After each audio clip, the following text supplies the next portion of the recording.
When was the last time you tried something and failed? Did you just give up?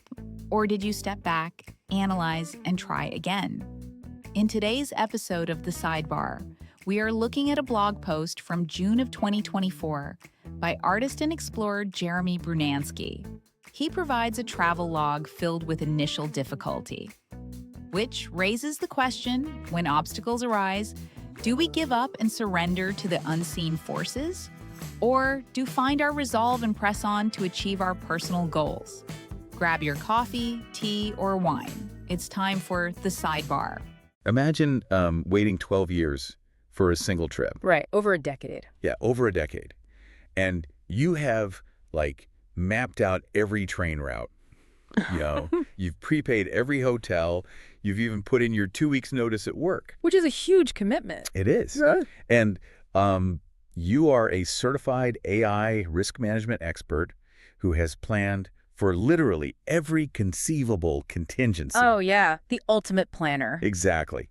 And then on the morning of your flight, sitting in a coffee shop with your bags packed, your entire decade-long dream is just, it's brought to its knees because a ride-sharing app demands a phone number that you do not have. It's just, it is the ultimate collision between meticulous human ambition and completely brittle digital infrastructure. Yes. And it forces a very, very specific kind of breakdown. Well, welcome to the deep dive, everyone. Today, we're exploring the friction between the dreams we hold on to and, the daily lives that just constantly threaten to pull us back down to earth. Yeah, the gravity of everyday life. Right.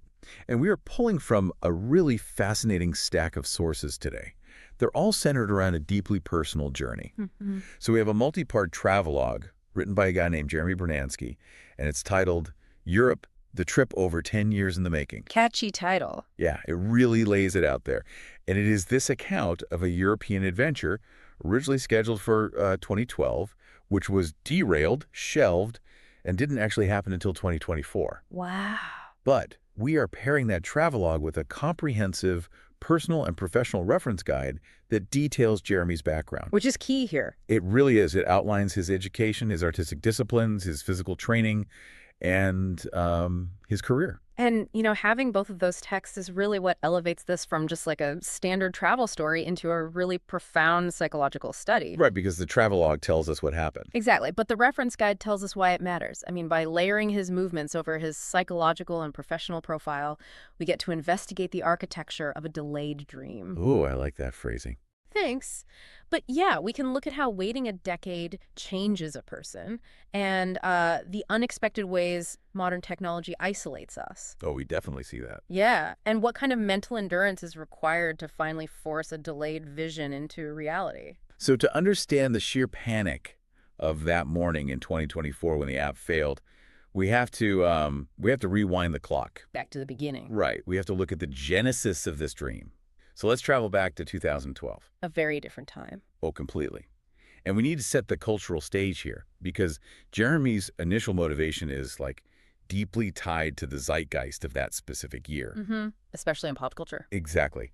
In 2012, the Marvel Cinematic Universe was a very different beast. Oh yeah, phase one. Right, phase one. We had seen Iron Man, Thor, Hulk, and Captain America in their own isolated films. They were, distinct narrative threads. But they hadn't crossed over yet. No.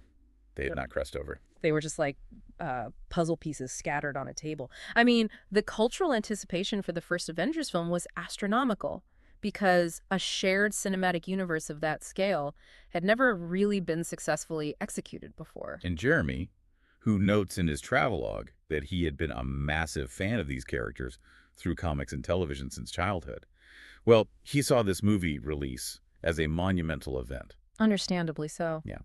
And the film was scheduled to premiere in Europe, specifically in London, a full week before it hit theaters in the United States. Which, presents a highly specific opportunity for a certain type of mind. Right. So he decides he is going to fly to London. He wants to celebrate his fandom by seeing the film before anyone back home in Phoenix. Mm-hmm. He wants to push his own boundaries because he'd previously only traveled within North America. Okay. And he wants to experience Europe, a place he has always felt this magnetic pull toward. But okay, let's unpack this for a second. I have to push back on this initial framing. Let's hear it. Flying across the world just to see a superhero movie 7 days early sounds, frankly, a little absurd to the average person. I mean, yeah, it sounds wild. Right. Is he just retroactively rationalizing a wildly expensive impulsive vacation? See, on the surface, it might look like pure impulsivity, but when you examine his reference guide, a completely different picture emerges. All right, how so? Well, look at the section he titles The Creative Core, or as he calls it, the Brain Box. The brain box. I love that. Yeah, it's great. And what you see is that Jeremy is not just a passive consumer of entertainment. He is deeply entrenched in the arts. Right. I mean, he has been involved in performing arts since he was 5 years old. He studied vocal performance. He is a graduate of the Conservatory of Recording Arts and Sciences. Wow. He plays classical piano, jazz guitar, Latin percussion.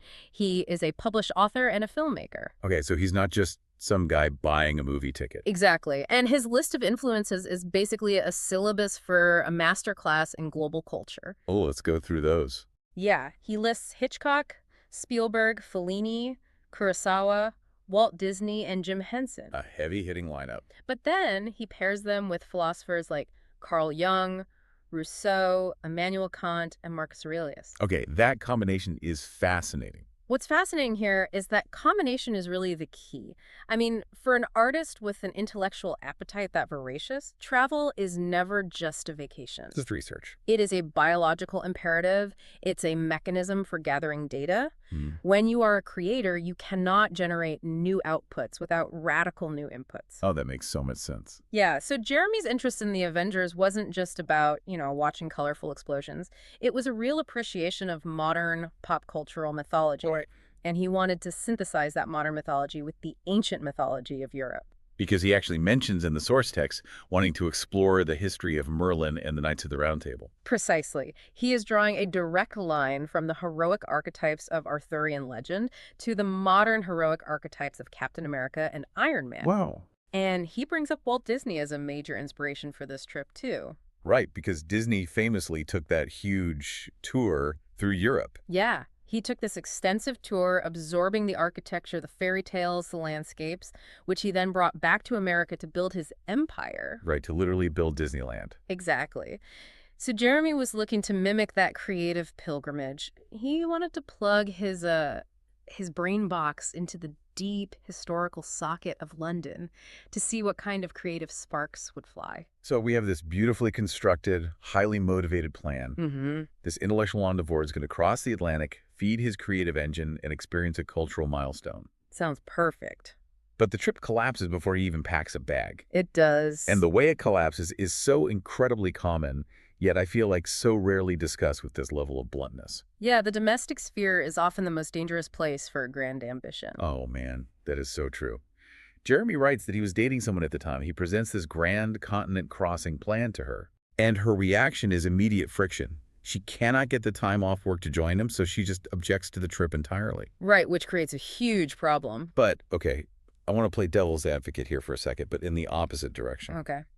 We are praising his creative vision, but his response to her objection borders on, well, hostile. Yeah. He writes, I then proceeded to tell her that I hadn't planned on her joining me. Oof. Yeah.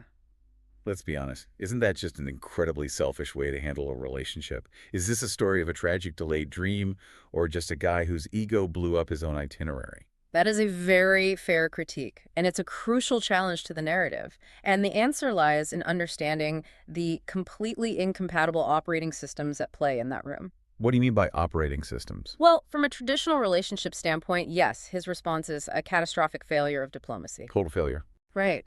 Because when you are part of a couple, the default assumption is shared experience. Her objection was likely rooted in a desire for inclusion. The thought process is, if you are going to do something this monumental, we should do it together. Which is a completely rational expectation. It is, but Jeremy is operating on a fundamentally different system in this specific instance. This was never conceived as a romantic getaway. It was a solitary quest. By bluntly stating he hadn't planned on her joining him, he is doing something psychologically necessary, even if it is interpersonally destructive. Right. He is fiercely guarding the perimeter of his dream. He recognizes that compromising the solitary nature of the trip would fundamentally alter its purpose. A creative pilgrimage with a reluctant partner ceases to be a pilgrimage. Right, it just becomes a compromised vacation. Exactly. So it's a standoff. The immovable object of relationship expectations meets the unstoppable force of personal ambition. And in 2012, the immovable object wins. Yeah, it does. The conflict escalates, the relationship suffers, and the trip to London is scrapped.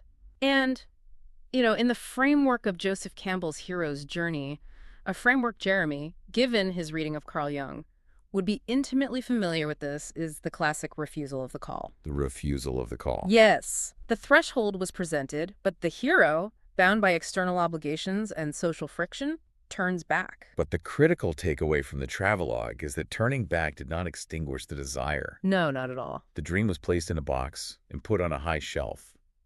And this brings us to the fascinating psychology of a decade-long wait. Because a dream that sits dormant for 12 years does not stay static. It ferments.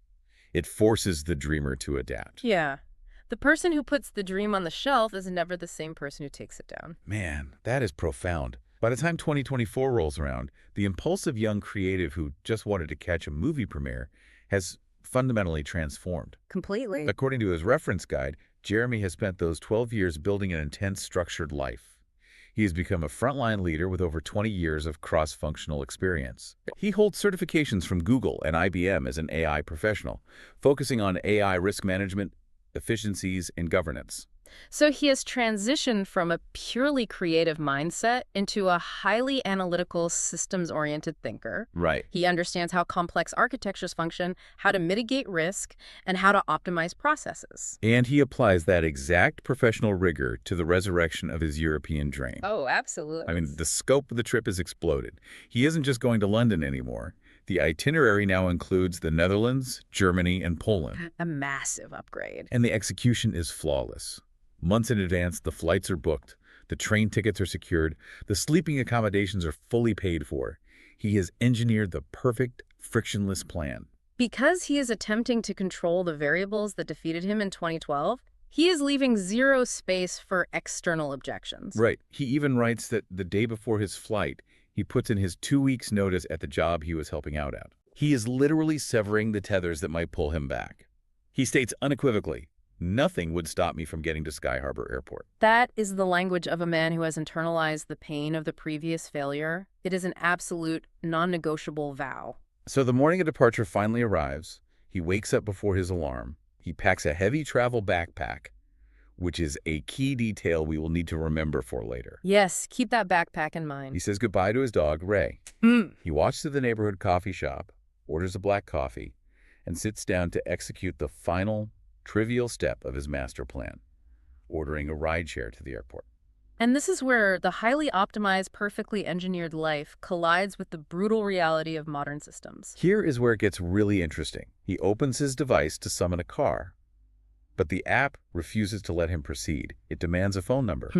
And for whatever reason, at this specific moment, Jeremy cannot provide one. He has an email address, he has payment methods, he is standing physically in the world, holding a device connected to the internet. But the digital gatekeeper says, without a phone number, you do not exist. It's maddening. Let's examine the mechanics of this failure because it is deeply ironic given his professional background. Right, the AI risk guy. Exactly. As an AI risk management professional, Jeremy understands exactly why that mandatory Boolean input field exists. Digital platforms are built for the happy path. Wait, what does that mean, the happy path? So in software engineering, the happy path is the default scenario featuring no exceptional or error conditions.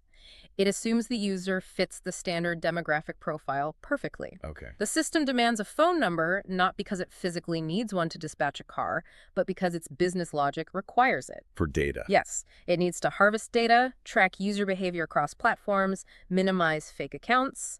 The efficiency of the algorithm prioritizes corporate security and data collection over user flexibility. So the system is actively eliminating human fail-safes to optimize its own profit. Exactly. And when you build a system that rigid, you create something incredibly brittle. If a user falls into an edge case like Jeremy, a legitimate customer who simply cannot authenticate a phone number in that moment, the system does not degrade gracefully.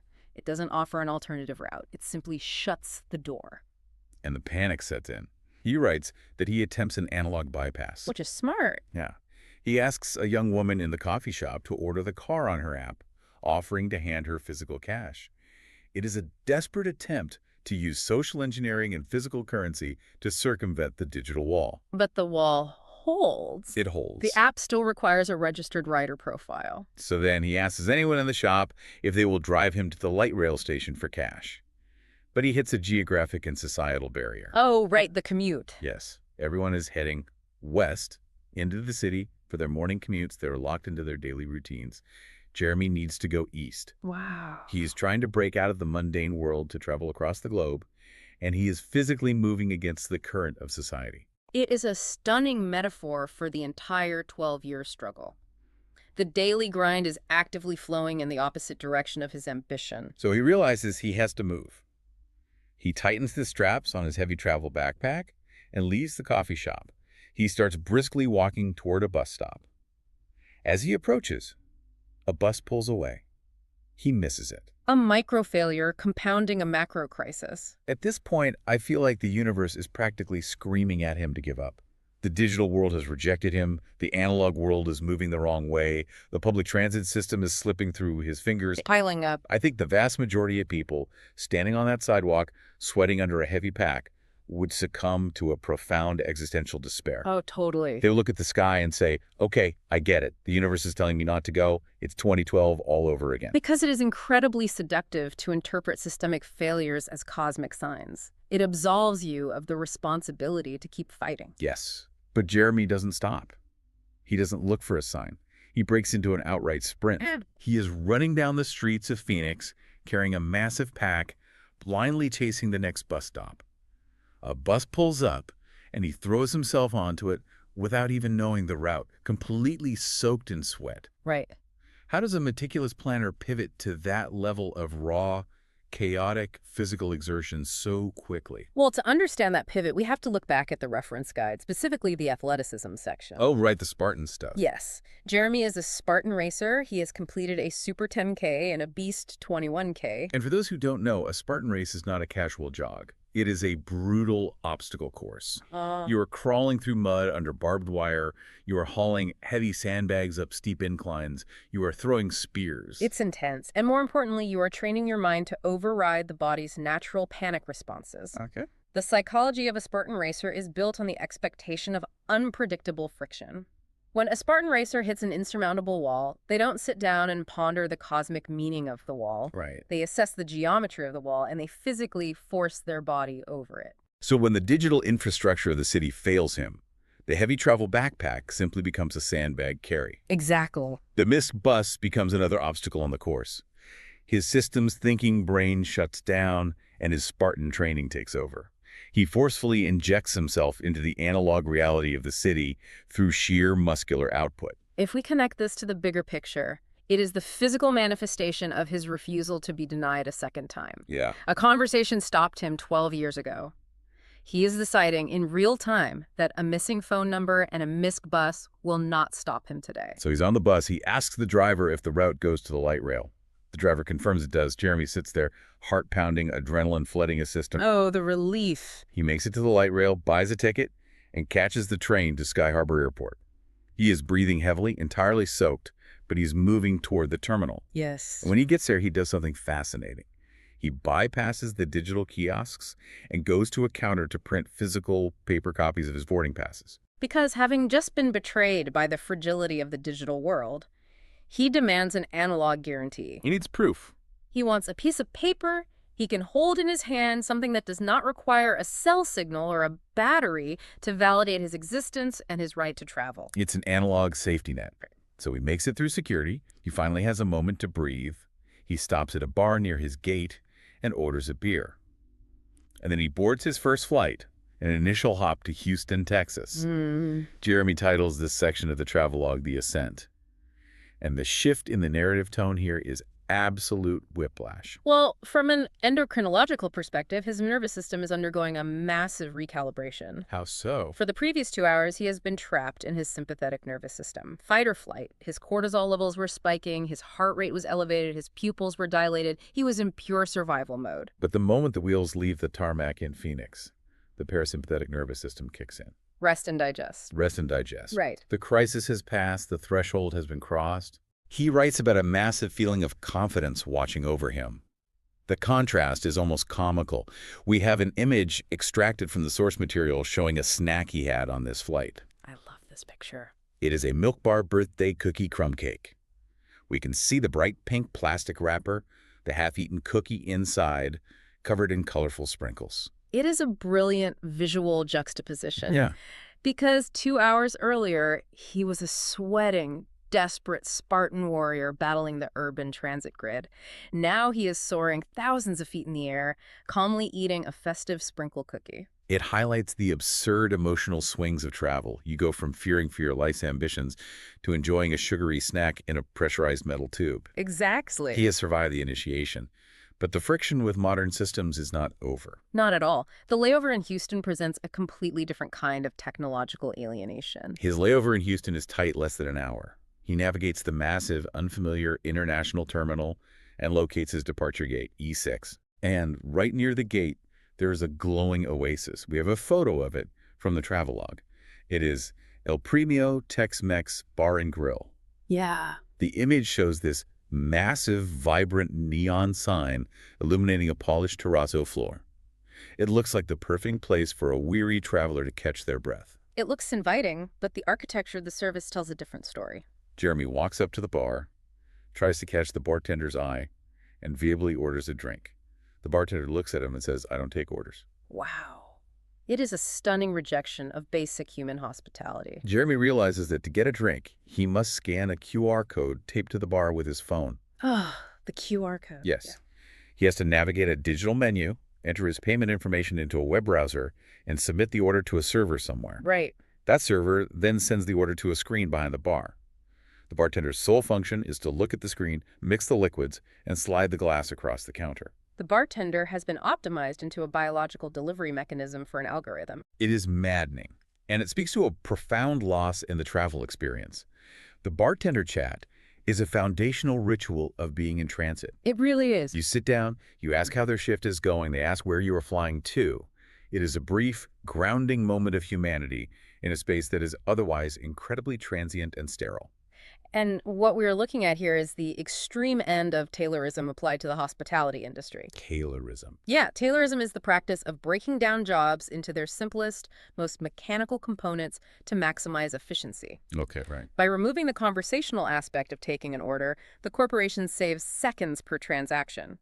But in doing so, they strip the environment of its human texture. And it mirrors his crisis at the coffee shop perfectly. Once again, technology is wedging itself between Jeremy and his physical reality. Exactly. It demands that he interface with a glowing rectangle before he is allowed to interface with the world.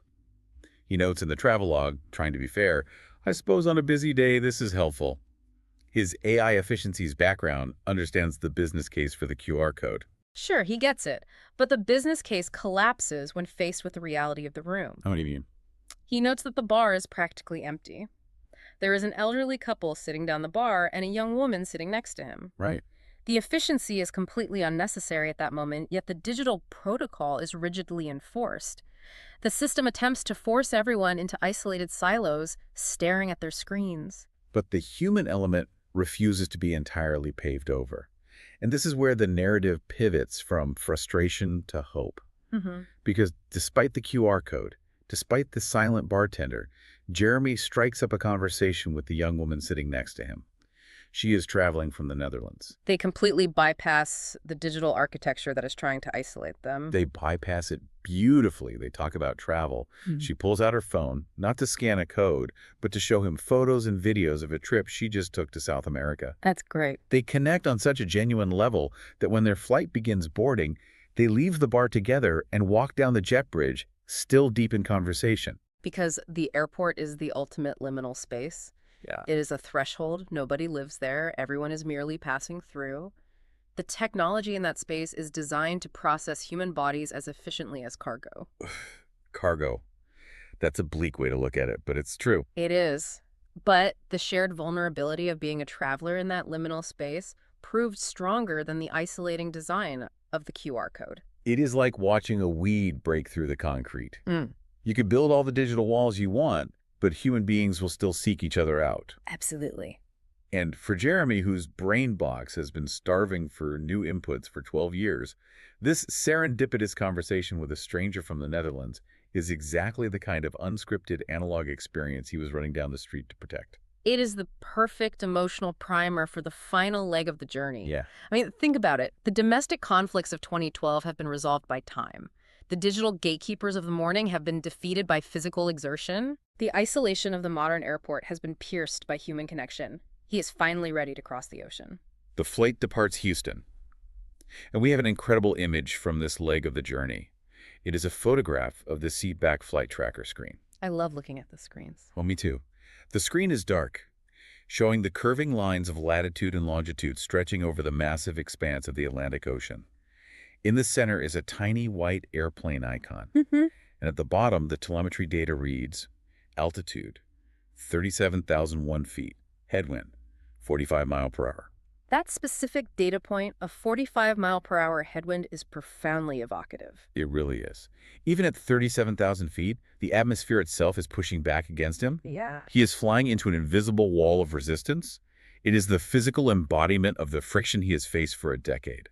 But the jet engines are stronger. The momentum is finally unstoppable. He notes that he slept on and off, enjoyed the food, and simply endured the time. The frantic energy of the morning has been entirely replaced by a peaceful surrender to the journey. The plane descends. The wheels touch down in Amsterdam. He deboards, navigates the winding corridors of Schiphol Airport, and follows the signs for passport control. The final hurdle. He steps up to the glass booth. He hands his passport to the officer. The officer flips open the book, stamps it, and hands it back. The physical certification of a realized dream. He writes, "My passport received its first stamp." We have to dwell on the psychological weight of that ink. It's massive. For 12 years, this trip existed entirely in the abstract. There was an argument in a living room. There was a line item on a budget. It was a stressful morning sprint. Yeah. But that stamp is the irrefutable physical proof that he did it. The abstract has become concrete. It validates the evolution of his character. It proves that the 12-year incubation period worked. And as we established at the beginning, this stamp is not the finish line. It is the starting line for a massive exploration.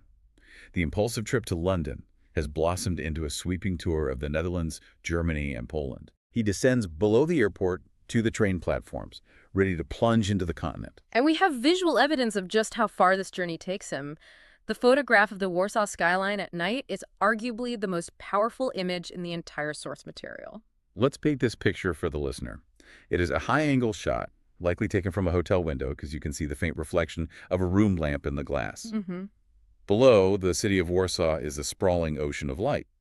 On the left side of the frame, you see the hypermodernity of the city.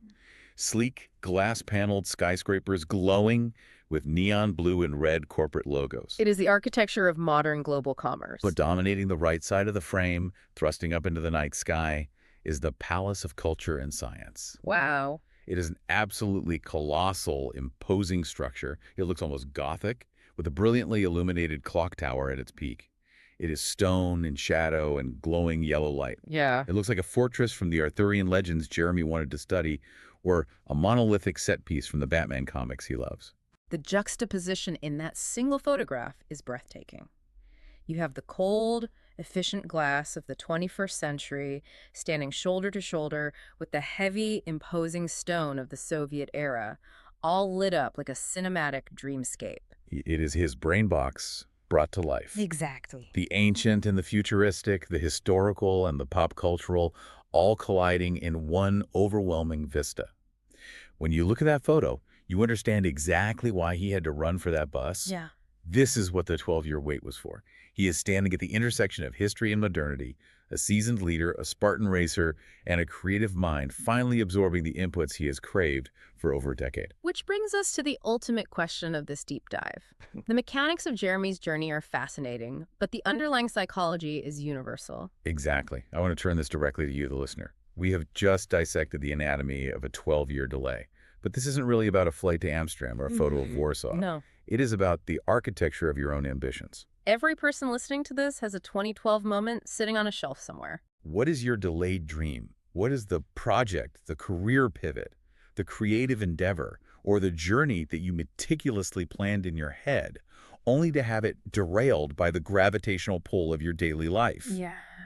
Who or what was the friction that convinced you to put it in a box? Was it a relationship, a financial fear, a sense of obligation to the people around you? And more crucially, what are the mundane bottlenecks stopping you right now? What is your version of the missing phone number? That is the question that haunts us. How many times have you given up on a massive life-altering goal because of a trivial administrative error or a minor logistical failure? It happens all the time. When the app crashes or the email bounces or the bus pulls away, do you sit on the curb and tell yourself it is a cosmic sign to quit? Or do you tighten the straps on your backpack and start sprinting down the street? Jeremy's story demonstrates that the execution of a long-term goal is never elegant. It is a messy, chaotic collision between your highest ideals and the lowest forms of friction. You need the expansive, imaginative vision of an artist to conceive the destination. You need the meticulous, systems-level thinking of a project manager to map the route. Right. But when the systems inevitably fail, you need the gritty, irrational, physical endurance of a Spartan racer to actually cross the threshold. The delay is rarely the end of the story, unless you allow it to be. To bring all of these threads together, we started by looking at a young creative in 2012, inspired by pop culture mythology, seeking to plug his mind into the cultural bedrock of Europe. We saw how the friction of a domestic relationship forced him to shelve that dream, acting as the classic refusal of the call. We watched how a decade of waiting transformed him into a seasoned, analytical professional who engineered a flawless new itinerary in 2024. We analyzed the profound irony of an AI professional being brought to his knees by a brittle digital gatekeeper, and the physical heroism required to bypass that system through sheer sweaty momentum. We felt the physiological relief of the ascent, the stark alienation of the QR-coded airport bar, and the beautiful persistence of analog human connection. Yeah. We flew into a 45-mile-per-hour headwind, heard the thwack of the passport stamp, and looked out over the glowing, contradictory skyline of Warsaw. It is a masterclass in the necessity of resilience. But as we close out this deep dive, I want to leave you with one final thought to wrestle with, a thought that reframes the entire concept of a setback. Okay, let's hear it. We spend our lives cursing our delays. We view obstacles as tragedies. But look at Jeremy's trajectory. Right. If he had gone in 2012, he would have flown to London, watched the Avengers, maybe seen a few sights, and flown home. It would have been a great week. Sure. But it would have been small. It would have been a single data point rather than a comprehensive study. Because he was forced to wait 12 years, the dream was subjected to immense pressure. And under that pressure, it expanded. It grew. The boy who wanted to see a movie grew into a man capable of absorbing the historical weight of 3 different countries. Wow. When he finally crossed the ocean, he didn't just visit a theater. He stood before the Palace of Culture and Science in Poland, possessing the intellectual and emotional maturity to actually comprehend what he was looking at. The obstacle was not a denial. The obstacle was an incubator. So ask yourself, what if the friction currently delaying your biggest dream isn't actually trying to stop you? What if your 2012 relationship fights and your 2024 digital roadblocks are just giving your vision the necessary time to mature? What if the universe isn't telling you no, but rather forcing you to grow into the exact type of person who is capable of handling the massive expanded version of your goal? Waiting on the starting block might be the most productive part of the race. We expect our goals to look like a clean sprint on a rubber track, ending with a snapped ribbon and a cheering crowd. Yeah, that rarely happens. Exactly. But maybe the real victory has nothing to do with the ribbon. Maybe the profound, lasting triumph is having the sheer audacity to stay on the track year after year, delay after delay, until the race is finally, exhaustingly, and beautifully won. That's well said. Look at your shelved dreams. Figure out your next move. And keep running. We will see you on the next deep dive.